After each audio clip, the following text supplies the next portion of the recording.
Jibaro is easily the most highly appraised animated short off of Volume 3 of Netflix's Love, Death, Robots, and for good reason. It's a beyond stunning piece of animation, featuring a fascinating plot and captivating audiences in spite of its complete lack of dialogue. The director, Alberto Mielgo, claimed that the piece was originally intended to portray a dysfunctional relationship, a theme he excellently hones in on his other Love, Death, Robot short, The Witness. And yet, although this was most certainly not his intention, Jibaro manages to create one of the most powerful metaphors for Spanish colonization I've seen in quite some time. So let's discuss. The short opens up following a troop of Spanish knights that come upon a lagoon containing a siren. Of these knights, one is obviously deaf and preoccupies himself with pocketing a golden scale while his fellow soldiers convene amongst themselves. This unknowingly triggers the emergence of the siren, who winds up sending the entire troop to their deaths with her bewitching call. However, the deaf knight doesn't respond as he cannot hear the siren's call, leading the siren to develop a curious fixation on him. The knight entertains her curiosity, but only for the purpose of getting close enough to her to knock her unconscious, wrenching each and every one of her golden scales from her body before tossing her corpse into the river. However, the knight makes the fatal mistake of drinking from these same waters thick with her blood, and accidentally has his hearing restored in the process. It's at this point the siren, not fully dead, emerges from the water, discovers the evidence of her betrayal, and lets out a heart-wrenching scream. And the knight, no longer deaf, finds that he is no longer immune to it, drowning in the same manner his colleagues did. The thing that first struck me upon watching Jibaro for the first time was the episode's title. The majority of sources appear to be under the impression that Jibaro refers to the Spanish knight's name, which I found to be a highly unusual choice given that Jibaro isn't even a word of Spanish origin, but rather Taíno, or Arawakan if you'd like to get even more specific, originating from the first group of indigenous people Columbus and subsequent Spaniards came into contact with. Jibaro also isn't a word that just stems from the Taíno, but one that has often been used to refer to their descendants in the years following their colonization. The term Jibaro is most commonly used to refer to people residing within a central region of Puerto Rico known as the Campo, also being used to refer to traditional subsistence farmers. And while not everyone called Jibaro is indigenous, a significant number have indigenous heritage, so you can imagine my confusion at this name being attributed to a colonizer.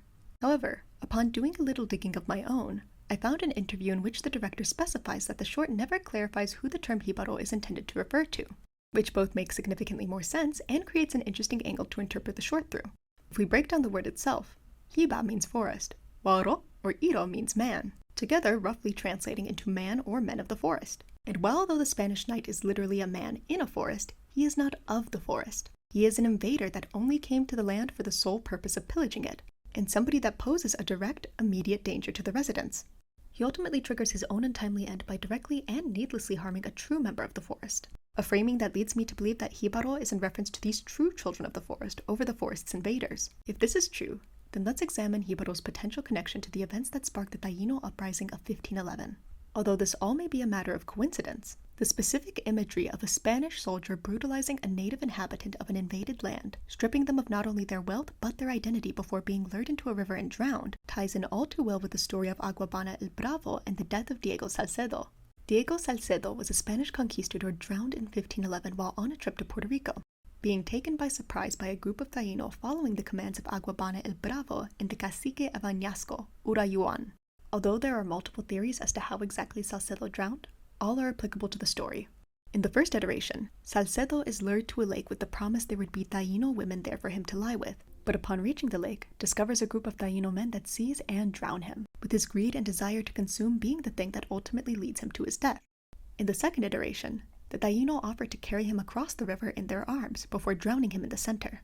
And then we have the third and by far most popular iteration of the story, which states that at this point, the Taíno generally feared retaliating against the Spaniards as they perceived them to be gods. But after enduring the extreme abuses of the Spanish, a group ambushed Salcedo while he was drinking at the edge of a river, drowning him and then waiting a period of 3 days to see if the body would resurrect, its ultimate failure to do so indicating to the Taíno the Spanish were no more than ordinary men, prompting the uprising.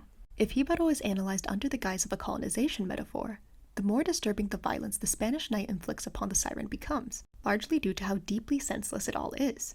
Whenever a violent act occurs in reality or fiction, people's first response is to attempt to discern why. What was the motivation? What could have possibly been gained in doing something like this? While in the instance of the Spanish knight, it seems fairly obvious, the goal being to obtain hordes and hordes of riches the likes of which he's likely never seen. If you take a moment and step back to look at the overall larger context of the short, you realize there's nothing meaningful he can do with those riches. The pursuit of them has cost him every person he entered the forest with. He is completely alone in a foreign land, Every person that he previously relied on is dead, and he now has no discernible means of making it home. He may have wealth beyond what he can reasonably carry, but he's in a world in which these riches are functionally useless. He also is heavily injured at the point that he tries to make off with these riches, being concussed from his earlier attempt to flee the siren, meaning that in expanding this effort to attain riches, he further harms himself. The siren is the only creature that appears to care for him in some capacity, but instead, he tosses her away to consume for the sake of consumption, even while knowing there's nothing that can be practically gained in doing so, destroying solely for the sake of short-term profits. The senselessness of the conquistador's violence only further hones in the heart-wrenching tragedy of the siren's innocence. Although any discussion of the siren's innocence is often met with the rebuttal, hasn't she murdered an entire fleet of Spanish knights and missionaries? What is worth noting about the siren is that she doesn't attack maliciously. Prior to the attack, she is seen monitoring the knights from afar, but making no move to go towards them, suggesting that she is simply wary and patiently awaiting a next move, as opposed to strategically plotting a formal attack. It's not the knight's presence that causes her to lunge, but the fact that one pockets her golden scales, indicating an immediate danger to herself, a creature adorned in countless identical treasures. We see from the number of bodies that droves of people have encountered the siren in the past, likely finding themselves enamored by her beauty and wealth while striving to possess it for themselves. Therefore, given this great lapse between the siren seeing the Spaniards and then attacking them, it's safe to assume the siren attacks only when directly threatened, rallying against people she perceives as being willing to blindly take what is not theirs. Look at the men who approach her lagoon. These are priests and soldiers that seek to conquer and convert. They are not people that are coming with good or noble intentions. Yet the greatest evidence for the fact the siren is not a villainous creature is the fact that she doesn't attack the remaining knight. She's visibly confused by the fact that her voice has no effect on him, but takes this to mean that he means her no harm. And it's at this point we get the impression the siren has been waiting for such a person, with her walking up to him while he's in the most vulnerable position a person can possibly be in and lying down right next to him. In her interactions with the knight, she is shown to be playful, inquisitive, and curious, delighting in the opportunity for positive human connection. However, despite her wary nature, the siren's inexperience prevents her from recognizing the knight's pursuits and general affections as what they are, with him only touching her for the purpose of wrenching scales from her body, despite the fact that makes her bleed. Now, I've seen the argument posed that she kisses the knight out of malice, due to the fact the jewels on her lips cut his mouth. But in the same token, the siren's mouth seems to have natural healing properties, with the knight having no visible wounds in the areas where the siren has kissed him, also making it difficult to argue the knight knocking her unconscious is self-defense, especially when he also makes her bleed. Unlike the siren, the harm the knight causes is completely intentional, with him proving himself to be every bit the danger she perceived his companions as being. Her willingness to trust him irreversibly alters her in a way that she has striven so hard to prevent, and to many, that is the most difficult part of the short to stomach. However, despite the bleakness of this ending, there is comfort to be found in the fact that despite the knight's attempts to destroy her, the siren ultimately survives. She has been stripped of her riches, but still remains a being of the forest in spite of the endless destruction the knight has left in his wake.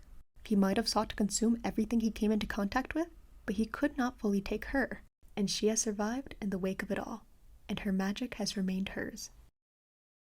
Thank you all for examining the world of Jibaro with us, and if you enjoyed, make sure to like, comment, and subscribe. And here's an extra special thank you to our Patreons. What we do would not be possible without your support. If you would like to consider joining them, the link is in the description. Once again, thank you so much for your time, and have a wonderful day.